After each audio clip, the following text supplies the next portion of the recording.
దేశంలో ఉగ్ర చర్యలను ఎన్డీఏ సర్కార్ సహించదన్నారు ప్రధాని నరేంద్ర మోదీ.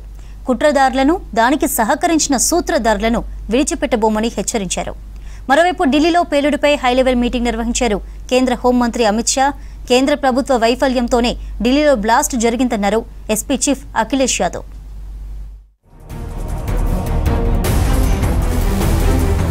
ఢిల్లీ బాంబ్ బ్లాస్ట్ ఘటనపై ఉన్నత స్థాయి సమీక్ష నిర్వహించారు కేంద్ర హోంమంత్రి అమిత్ షా.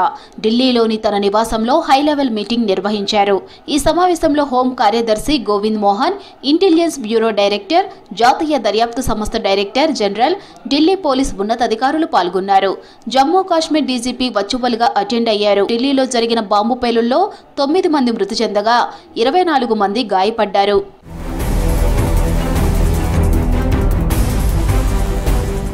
పేలుడు ఘటన కలిచివేసిందన్నారు ప్రధాని మోదీ. బాధ్యులను వదిలిపెట్టే ప్రసక్తే లేదని స్పష్టం చేశారు. కుట్రదారులను చట్టం ముందు నిలబెట్టి కఠిన శిక్ష పడేలా చూస్తామన్నారు. సూత్రధారులను కూడా విడిచిపెట్టబోమన్నారు. పేలుడు ఘటనలో ఉగ్రకుట్ర మూలాలను గుర్తించామన్నారు. బ్లాస్ట్ జరిగినప్పటి నుంచి అమిత్ షాతో పాటు ఉన్నతాధికారులతో ఎప్పటికప్పుడు సమీక్ష చేస్తున్నామన్నారు. చనిపోయిన వారి కుటుంబాలకు, గాయపడిన వారికి న్యాయం జరిగేలా చూస్తామన్నారు ప్రధాని మోదీ. 4 రోజుల పర్యటన కోసం భూటాన్ వెళ్లారు మోదీ. दिल्ली में हुई भयावह घटना ने सभी के मन को व्यथित कर दिया है। मैं पीड़ित परिवारों का दुख समझता हूं। जानकारियों के तार जोड़े जा रहे थे। हमारी एजेंसियां इस षड्यंत्र की तह तक जाएगी। इसके पीछे के षड्यंत्रकारियों को बख्शा नहीं जाएगा। ఢిల్లీలో బాంబ్ బ్లాస్ట్ ఘటనపై తీవ్రంగా స్పందించారు రక్షణ శాఖ మంత్రి రాజ్నాథ్ సింగ్.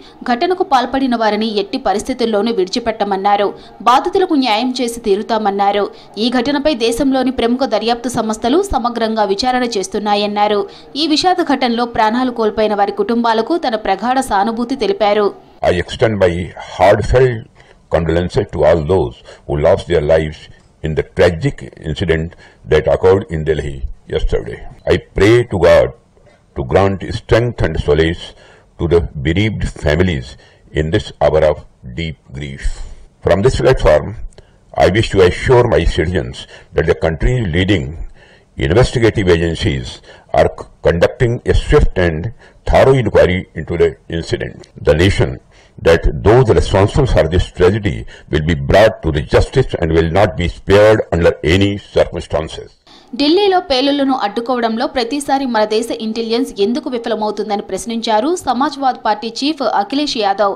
మన రాజధాని, మన చిహ్నం, స్వాతంత్ర దినోత్సవం రోజు ప్రధానమంత్రి ప్రసంగించే అత్యున్నత ప్రాంతంలో పేలుడు జరగడం బాధాకరమన్నారు. इसके पीछे कौन था, किसकी वजह से इतनी बड़ी घटना हो गई, वो भी राजधानी में और उस जगह जो हमारा प्रतीक है, जहां से हम आजादी के और हमारे देश के प्रधानमंत्री होकर के देश को संदेश देते हैं. इतने बड़े पैमाने पे लोगों की जाना, ये बहुत दुखद है. इंटेलिजेंस बार बार क्यों प्रश्न लग जाता है, इंटेलिजेंस हमारा फेलियर क्यों होता है, कोई चीज इतनी बड़ी आ जाए.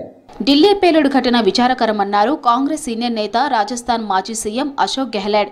దీనిపై సమగ్ర దర్యాప్తు జరగాలని, ప్రజలకు నిజాలు తెలియవలసిన అవసరం ఉందన్నారు గెహ్లాట్. देखो, घटना कहीं भी हो दुखद ही होती है. अब ये तो कल हमने कहा भी है कि इसे गहरे से जांच होनी चाहिए. जिस परिस्थिति में घटना हुई है, गहरे में जांच होनी चाहिए. मैं विश्वास करता हूँ कि जिस प्रकार से स्टेटमेंट आ रहे हैं, गृह मंत्री मीटिंग भी ली है, तो उम्मीद करते हैं कि इसकी सच्चाई सामने आएगी. ఢిల్లీ బ్లాస్ట్ ను చాలా తీవ్రంగా పరిగణించాలన్నారు కాంగ్రెస్ నేత సచిన్ పైలట్. సున్నితమైన ప్రాంతంలో పేలుడు జరిగిందని, దీని వెనుకున్న వారిపై కేంద్రం కఠిన చర్యలు తీసుకోవాలని డిమాండ్ చేశారు. దేశ రాజధానిలో శాంతి భద్రతలు క్షీణించడం ఆందోళన కలిగించే విషయమన్నారు. దర్యాప్తు సంస్థలు తొందరగా నిందితులను అరెస్ట్ చేస్తాయనే నమ్మకం ఉందని చెప్పారు సచిన్ పైలట్. देश की राजधानी में इस प्रकार से जो विस्फोट हुआ, बड़ा निंदनीय घटनाक्रम है और बड़ा एक संवेदनशील इलाके में इस प्रकार का ब्लास्ट हुआ है, तो इसकी तो बहुत गंभीरता से तफ्तीश होनी चाहिए और जो भी इसके पीछे है, कोई व्यक्ति या संगठन जो भी है, उस पर सख्त कार्रवाई करने का काम सरकार को करना चाहिए। ఢిల్లీ బ్లాస్టింగ్ పై స్పందించారు నటుడు అల్లు అర్జున్. ఢిల్లీలోని ఎర్రకోట సమీపంలో జరిగిన విషాద ఘటన తనను తీవ్రంగా కలిచివేసిందని చెప్పారు. బాధితులకు వారి కుటుంబాలకు హృదయపూర్వక సానుభూతి తెలిపారు. గాయపడ్డవారు త్వరగా కోలుకోవాలని సూచించారు అల్లు అర్జున్.